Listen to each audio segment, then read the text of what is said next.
From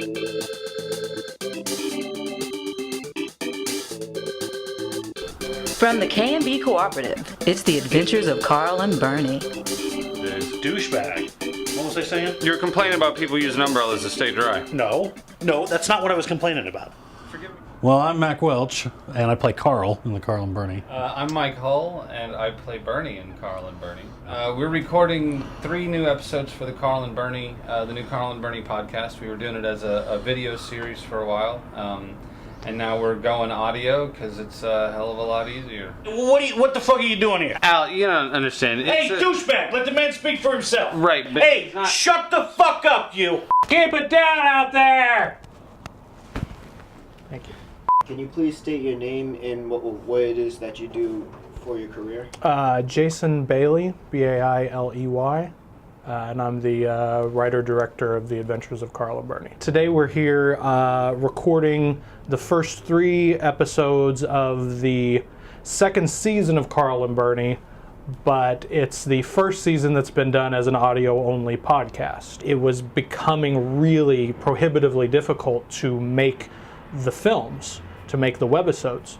It got to a point of where it was becoming more and more difficult to do them because we're doing them, guerrilla style with no budget. I think that everybody at this point with the Karl and Bernie's is kind of at a point where I think they prefer, at least for right now, to do the podcast, because you can do like 3 to 4 episodes of a podcast in one afternoon. I've been at a point for a while now that the guerrilla filmmaking has kind of gotten a little tiresome. You know what I mean? Like the packing 15 pounds of camera shit on your back. We've been doing it for 15 Yeah, years. we've been doing it for so long, both in New York and in Wichita, that, you know what I mean? Like it's a little too much. And these are very simple, just sit back and record audio and tell jokes. Hey, you remember Uncle Al? What? No. Tina's husband. Tina's husband is Bob. No, Tina's husband before Bob. Tina's husband before Bob was Daryl. Look, what I had to do, draw you a fucking family tree. He's Uncle Al. You fucking remember him. He's great. Swears! We're actually shooting 3 separate episodes. We're recording 3 separate episodes today.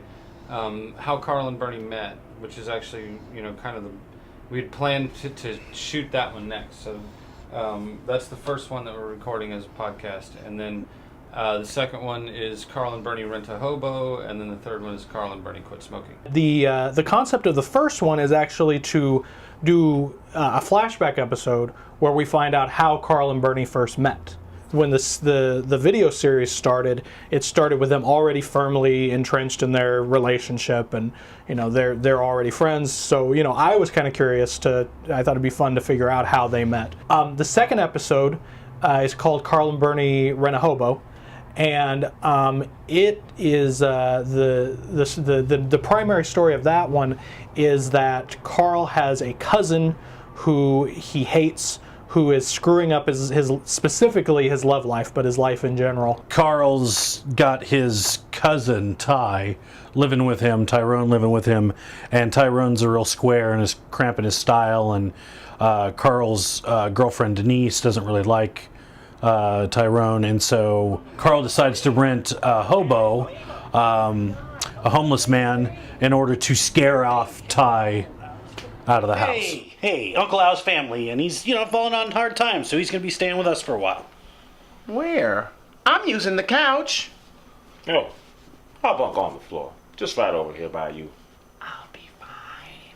Bernie is having similar trouble with a neighbor, and so behind Karl's back, he sublets the homeless person to come hang out at his place and help him get rid of a neighbor that he doesn't like.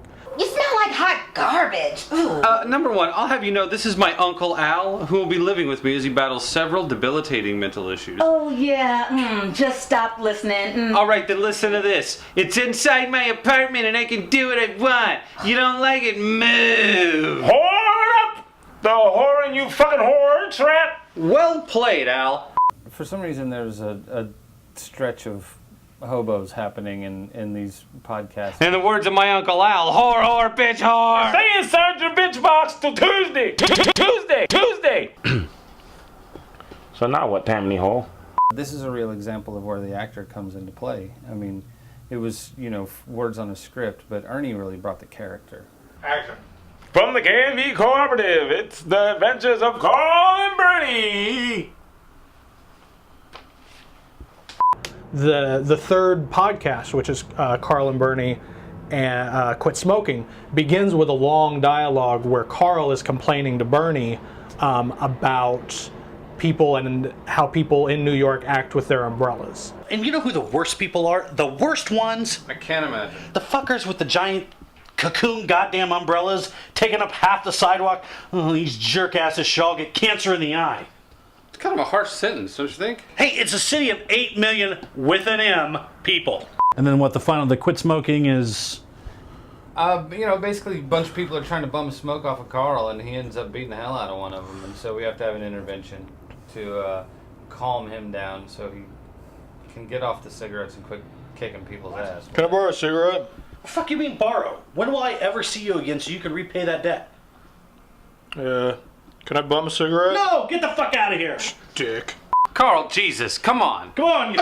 How's that feel, man, huh? Kick me fucking... Cut it out! Keep the Jamaican. I like that.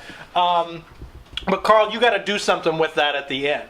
Oh, okay. So you got to say, "Oh, how funny am I now, Bob Marley? Huh? How fucking funny am you know? You got to do something with that. You like that, Bob Marley, huh? You piece of shit. I bum this, huh? How about you smoke my cock? How's that taste, bitch? Smoke that! And cut. Jason, the writer-director, and Mac and I talked through the stories. You know, this will happen, and then this will happen, and then that'll happen. And then Jason writes them pretty much solo.